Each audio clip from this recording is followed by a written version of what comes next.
Bismillahirrahmanirrahim. Assalamualaikum warahmatullahi wabarakatuh. Para umat, para jemaah yang dimuliakan Allah Subhanahu wa taala, kita masih akan melanjutkan pembahasan kita dari buku Prinsip Dasar Islam. Masih di bab yang ketiga, karakteristik agama Islam. Karakteristik atau kekhususan yang di dalamnya terdapat keutamaan dari agama Islam.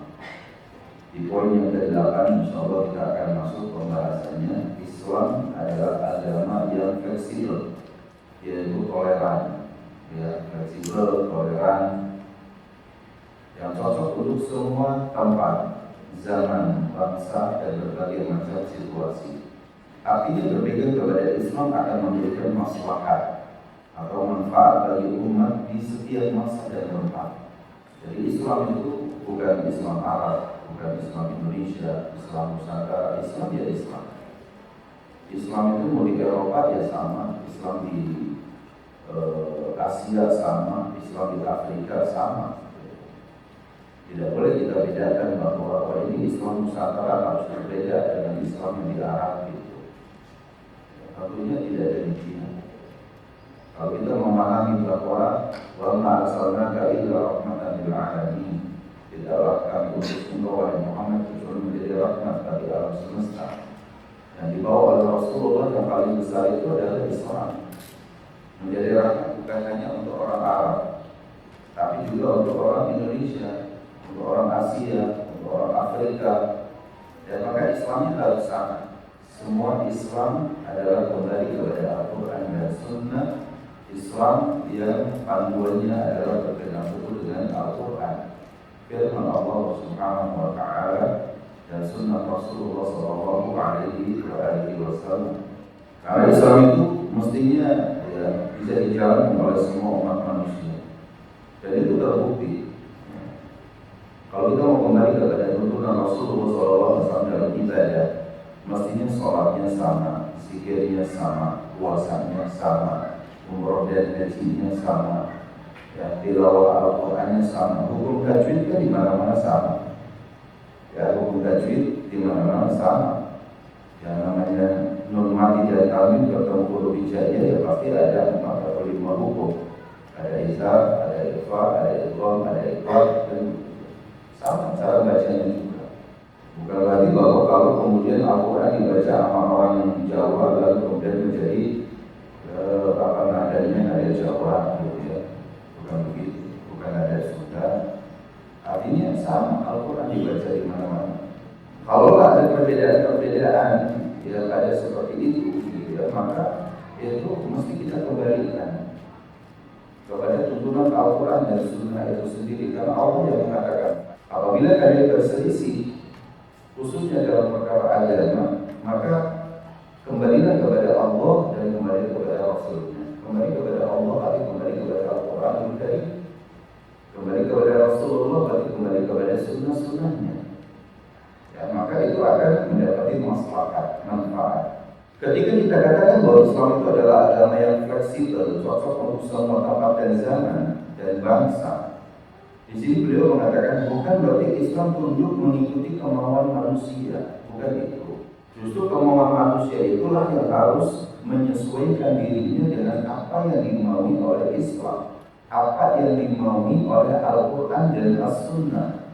Bukan Al-Quran dan As-Sunnah yang harus tunduk kepada kemauan manusia, nanti itu bisa rusak agama itu. Oleh karena semakin modern zaman dan semakin majunya bangsa, selalu muncul bukti baru yang menunjukkan keabsahan Islam dan ketinggian nilainya. Ini kita dapati.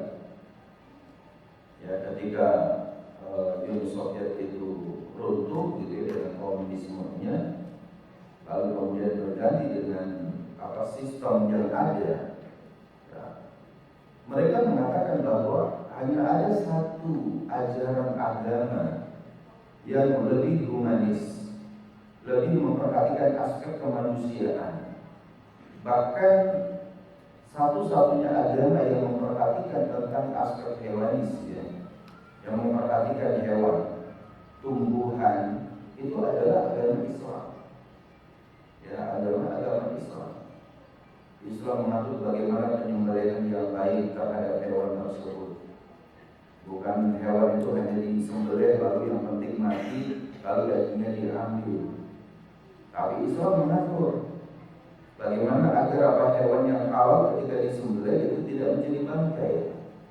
Cara penyembelihannya seperti apa? Rasulullah SAW mengajarkan kepada kita, sesungguhnya Allah kalau memerintahkan kepada kita untuk berbuat ihsan atas segala sesuatu. Apabila kalian membunuh, maka membunuhlah dengan cara yang baik. Apabila kalian menyembelih binatang, maka sembelihlah dengan cara yang baik. Di antara cara penyembelihan yang baik itu adalah apa? Tajamkan pisaunya atau goloknya itu dan usahakan hewan itu dibuat tenang. Itu cara Islam yang sangat-sangat memperhatikan ya aspek dari aturan-aturan yang terjadi di lingkungan masyarakat. Jadi dari sini kita dapat bahwa ketika ya negara-negara yang lain dengan sistem komunisnya, kapitalisnya, ya materialistis, pragmatisnya sekarang itu yang hanya berpihak kepada aspek duniawi saja, Islam memperhatikan ada aspek ukhrawi. Ada kebahagiaan yang lebih dari sekedar dunia, yaitu kebahagiaan hati. Ketika Islam menjelaskan tentang kebahagiaan hati itu banyak dipengaruhi oleh amal-amal soleh yang dilakukan oleh kita. Lalu kemudian yang ke-9, Islam ini adalah agama cinta, agama kebersamaan, persahabatan dan kasih sayang sesama kaum mukminin. Ini karakter yang sangat melekat pada diri agama Islam itu adalah Islam ini adalah agama yang penuh dengan cinta, agama yang penuh dengan kasih sayang, agama yang penuh dengan kebersamaan, agama yang cinta persatuan, agama yang benci terhadap perpecahan. Ini adalah Islam. Ketika berkaitan dengan persaudaraan, gitu ya, maka Islam mengatakan innamal mu'minuna ikhwatun. Sesungguhnya sesama mukmin itu adalah bersaudara. Fa aslihu baina akhwaykum, maka damaikanlah antara kedua saudara. Wattaqullah la'allakum turhamun, dan bertakwalah kepada Allah supaya kamu mendapatkan rahmat. Persaudaraan itu akan membawa kasih sayang. Karena dikatakan di awalnya adalah ikhwatun, di akhirnya adalah turham. Ada kaitan yang erat antara persaudaraan dan rahmat Allah. Orang yang kemudian dia terus ya menggali potensi-potensi persaudaraan, persatuan, ya maka insya Allah Ta'ala dia berada di dalam bingkai keimanan. Islam berarti apa? Benci terhadap pertikaian, benci terhadap persatuan dan yang lain. Waktu itu ketika ada orang yang mengatakan bahwa Islam itu disebarkan dengan pedang, Islam itu disebarkan dengan didakwakan dengan peperangan dan yang lainnya, itu mesti kita bantah bahwa Islam sampai kepada manusia itu justru dengan kecintaan, dengan kedamaian, dengan persatuan, di mana Islam mengajak mereka untuk apa? Untuk bisa berdamai. Ketika kita lihat Rasulullah SAW menyatukan orang Muhajirin dan orang Ansor di awal-awal hijrahnya kaum Ansor, orang-orang sahabat di kalangan dari Mekah lalu berhijrah ke Madinah, maka dipersatukan mereka. Dan Rasulullah hidup berdampingan dengan bangsa Yahudi, berdampingan juga dengan orang-orang Nasrani, berdampingan juga dengan orang kafir. Tapi ketika permasalahannya adalah ketika mereka tidak mau hidup berdampingan dengan kaum muslimin, bahkan memusuhi kaum muslimin, bahkan ingkar terhadap perjanjian yang ada, maka apakah langsung Rasul memerangi? Tidak. Rasul pun mendakwahkan kembali untuk mereka agar komitmen terhadap perjanjian yang ada. Tidak boleh saling mengganggu, tidak boleh saling menzalimi dan yang lain. Tapi pun demikian mereka kemudian tetap saja karakter mereka, karakter kekufuran mereka itu benci kepada persatuan, benci kepada kedamaian, benci kepada Islam. Ya, mereka ingkar janji. Kalau tidak ingkar janji, maka Rasulullah SAW ya meluruskan itu. Ketika mereka tidak terima, terjadilah kemudian peperangan. Peperangan pun itu terjadi kemudian ada.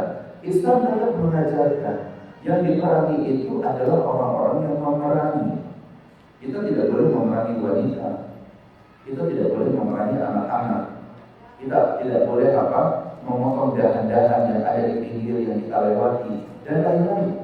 Ini menandakan bahwa Islam itu adalah agama cinta, agama kasih sayang, agama di mana memperhatikan aspek kebersamaan, persatuan dan lain-lain.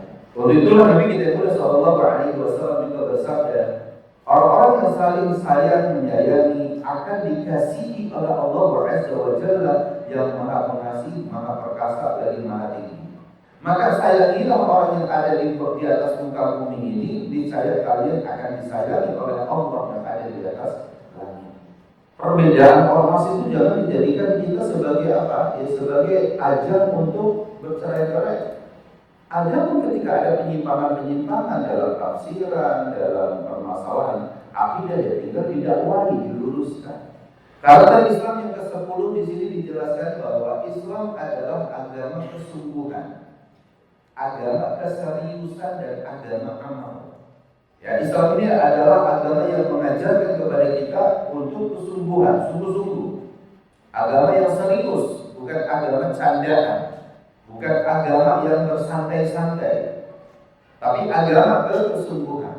Nah, karena agama Islam ini adalah agama yang memiliki ciri kesungguhan dan keseriusan, maka ini membutuhkan kekuatan. Sholat itu harus serius, harus sungguh-sungguh. Kalau tidak serius dan sungguh-sungguh, khawatir sholatnya itu satu lalai, maka itu akan apa?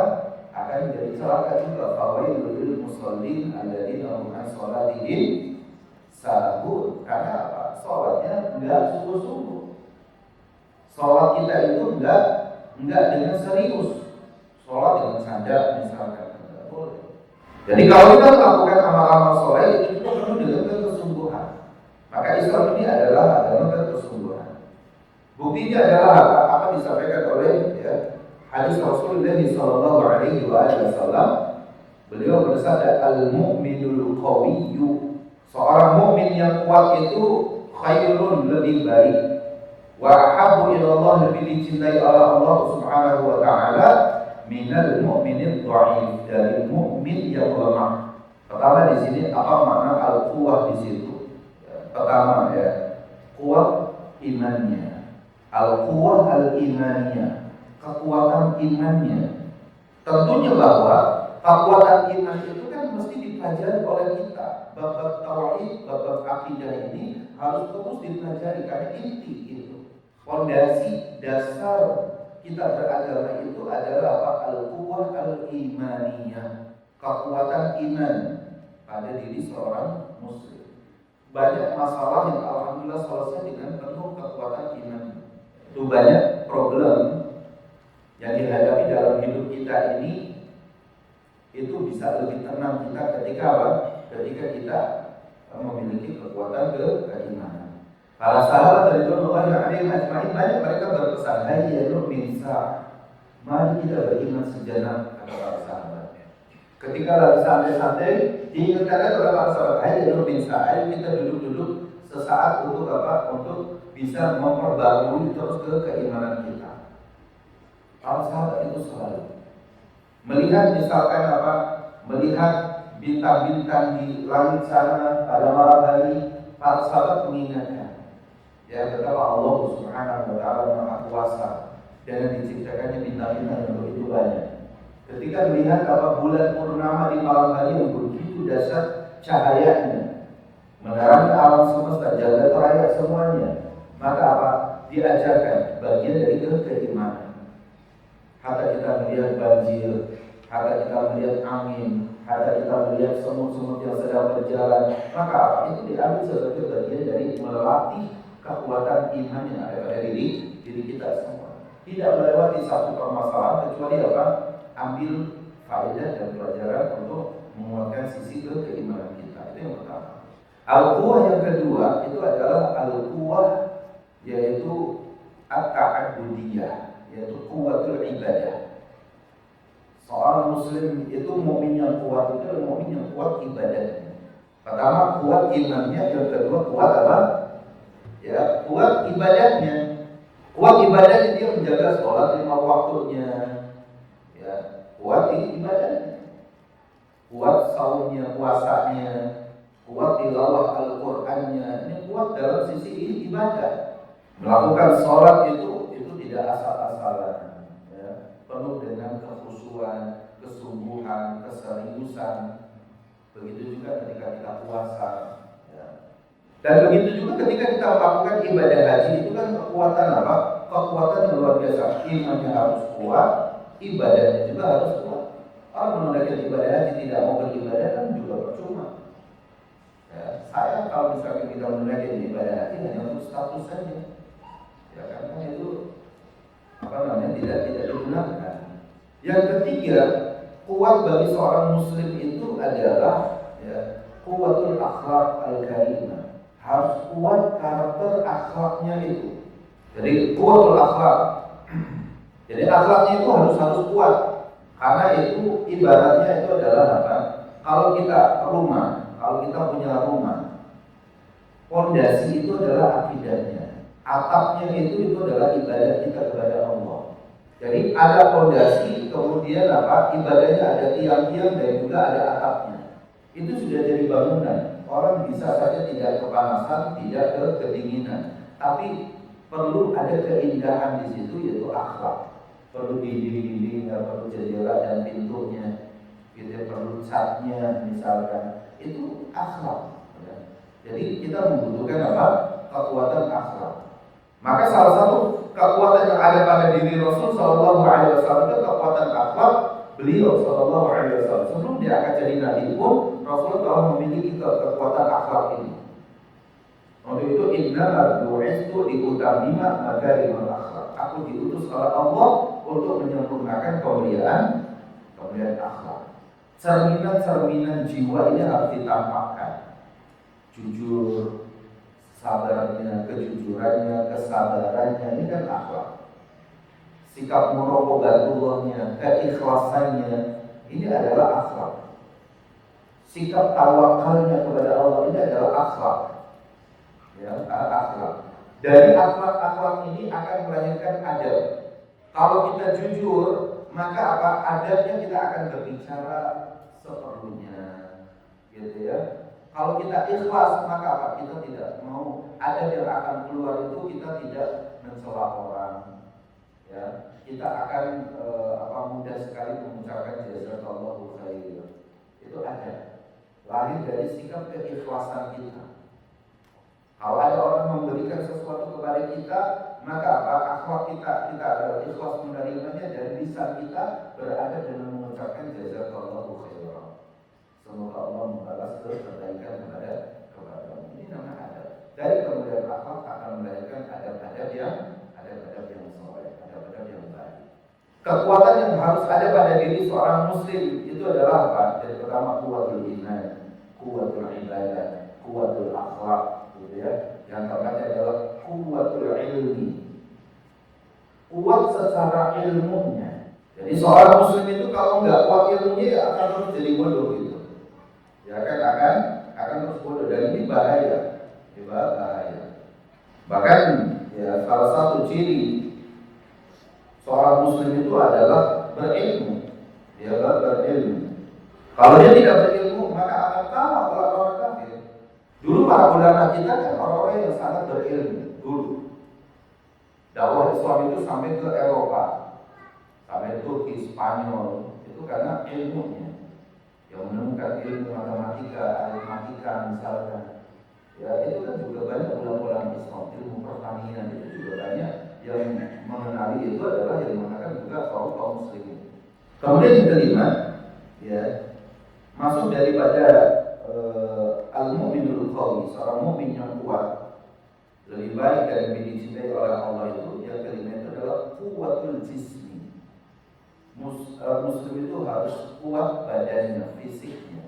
Bukan berarti bahwa seorang muslim itu ketika ya disuruh untuk qiyamul lail, disuruh untuk puasa, lalu kemudian apa? Fisiknya menjadi lemah. Tidak.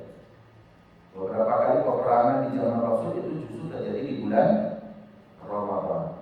Mereka sebagian sedang melakukan ibadah puasa. Tapi bukan berarti bahwa Ketika Islam memperhatikan kekuatan fisik, lalu kemudian hidupnya muslim itu tiap hari itu apa? Tiap hari di gym. Ya, jam sekian masuk ke apa tuh? Ya, ke pusat-pusat olahraga. Sama seperti anak-anak muda sekarang itu. Nggak kenal waktu dia. Pagi futsal, siang futsal, sore futsal, malam futsal. Terus seperti itu. Yang hobinya renang, dia kali renang dan lain-lain. Ketika sikap berlebih-lebihan dalam menjaga untuk kekuatan fisik pun pada akhirnya adalah apa? Ya, koleksi dari fisiknya terlalu berlebihan. Bukan kabarnya ada orang yang olahraga kemudian meninggal. Karena tidak dibarengi dengan apa? Tidak dibarengi dengan kekuatan-kekuatan yang lain. Yang terakhir itu adalah apa? Kuatun nafsi, yaitu kuat jiwanya, mentalnya. Fisik kuat, kalau mentalnya dia nggak kuat, ya percuma. Maka kata Rasulullah Shallallahu Alaihi Wasallam ketika menjelaskan siapa orang yang kuat itu, maka Rasul mengatakan apa? Orang yang kuat itu adalah bukan orang yang bisa menjatuhkan lawannya dengan fisiknya, tapi orang yang kuat itu adalah orang yang mampu menahan dirinya ketika emosi, tidak sampai marah, gitu ya, tidak sampai melukai orang, tidak sampai merugikan benda-benda yang ada di depannya, tapi dia tahan emosi dia. Betapa banyak nasihat Rasul, "Ausini ya Rasul, nasihati aku ya Rasul, la taqul, jangan kamu marah. La taqul, jangan kamu marah." Kemudian barulah yang terakhir, ayat 7, itu adalah quwwatul amali, kuat amalnya. Artinya apa? Kuat amal di sini tidak merasa puas dengan satu amalan yang dia lakukan. Quwwatul amal. Ini nanti akan kita jelaskan.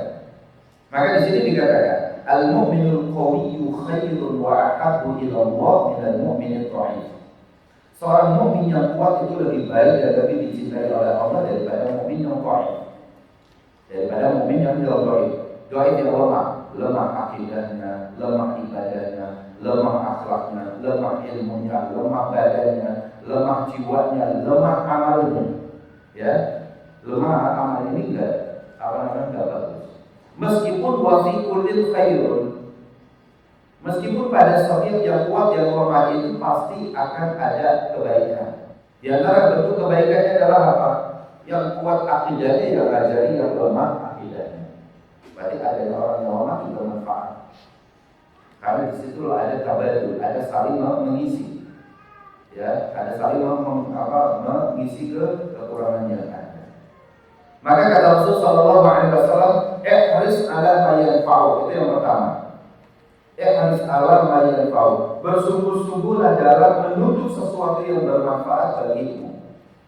Maka inilah agama Islam itu adalah agama yang kesungguhan. Ihris ala ma yanfa'u. Jadi dalam hidup kita ini harus ada konsep yang harus kita buat, yang harus kita jalankan, yaitu lakukan apa saja yang bermanfaat bagi kehidupan kita. Manfaat bagi kita itu yang pertama adalah manfaat tentang agama kita. Ya. Jadi an-naf'u ad-dini, ya, an-naf'u ad-dini, manfaat secara agama. Karena ini banyak dilalaikan. Saya mau melakukan amal ini, apa manfaat agamanya apa? Jadi harus ala mayan fauka, bersungguh-sungguhlah dalam menuntut sesuatu yang bermanfaat bagimu, maksudnya yang bermanfaat bagi agamamu, itu yang pertama. Yang kedua adalah an-naf'u ad-dunya. Ya, ad-dunya ya. Manfaat dunianya itu apa? Jadi harus sungguh-sungguh kita mengamalkan atau menuntut sesuatu yang bermanfaat pertama bagi agama kita. Yang kedua apa bagi dunia kita. Yang ketiga mungkin adalah di sini bisa dikatakan yaitu an-naf'u al-ijtimai, manfaat bagi sosial kita. Karena kita tinggal di sebuah wilayah, kita tinggal di suatu negara.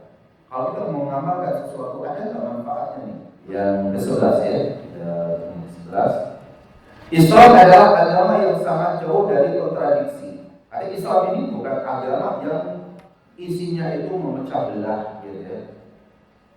Isi Al-Quran itu atau isi hadis-hadis Rasul itu tidak ada yang kontradiktif, itu enggak ada. Enggak ada yang berlawanan, enggak ada yang bertentangan.